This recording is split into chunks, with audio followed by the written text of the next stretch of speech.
Lawyers for Dzhokhar Tsarnaev have twice asked the judge to move the trial somewhere else, far away from the city where a terror attack near the finish line of the 2013 Boston Marathon killed 3 people and injured 260 more.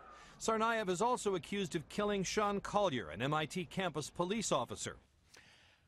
For those who lived it, the sights and sounds of bombs going off in downtown and body parts being scattered about the living and dead is still fresh and raw. Today begins the federal government's case against the surviving Boston Marathon bomber, a case where much of America cries for an eye for an eye. This and much more. Let's welcome back to Midpoint veteran broadcast journalist, multiple award winner, the host and content editor of Jane Unchained. I just love the title because she is always unchained. Jane Velez-Mitchell joins us. Jane, good to see you again.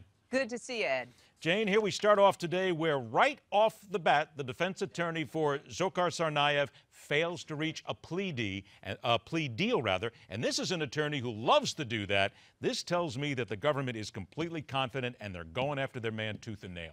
Well, they have every reason to be completely confident, Ed. There is overwhelming evidence that this young man did this monstrous act in conjunction with his brother.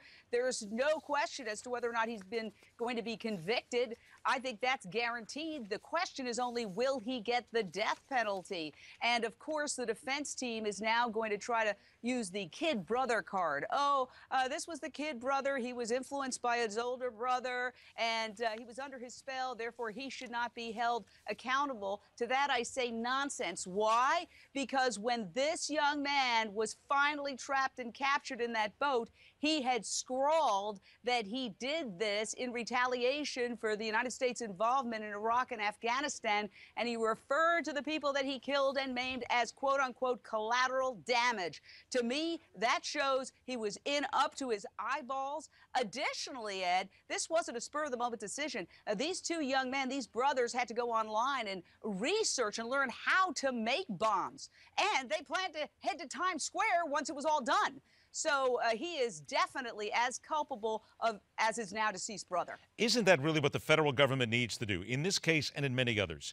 Not only show what happened in Boston, brutal as it was, but to look at the history of these two guys. This isn't as if they merely just decided one day over a pizza and a soft drink that they were going to build a couple of bombs. This is partially what's involved in America every single day. There's a lot more Tsarnaev sitting out there, and the government needs to push this right into the face of the American public and say, you need to see this in its raw form.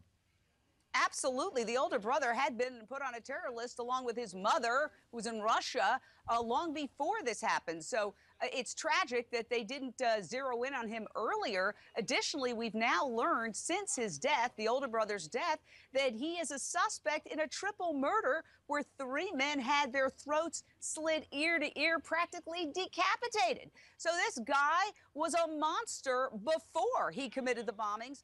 And it's just a tragedy that this happened. I mean, it's impacted all of our lives. The idea that a change of venue would change anything is nonsense. I'm here in New York City. The security for New Year's Eve was so overwhelming, extraordinary, beyond comprehension. And it immediately occurred to me, well, this is all because of the Boston bombing. It has changed all of our lives, and not for the better. Minute we have left before we take a break. The death penalty. I lived in Massachusetts for 4 years. I never met one person there that was in favor of it. They are going into a state that is not in favor of the death penalty, and the feds are convinced that they're going to be able to get it. Do you agree with them? Do you think that having this in Massachusetts, they're going to find 12 people to say, yes, put him to death? I never predict what juries are going to do. Why? Because over the years, every expert who's made a prediction on a big case like this has been wrong. I mean, they thought that Casey Anthony was going to be convicted. She wasn't.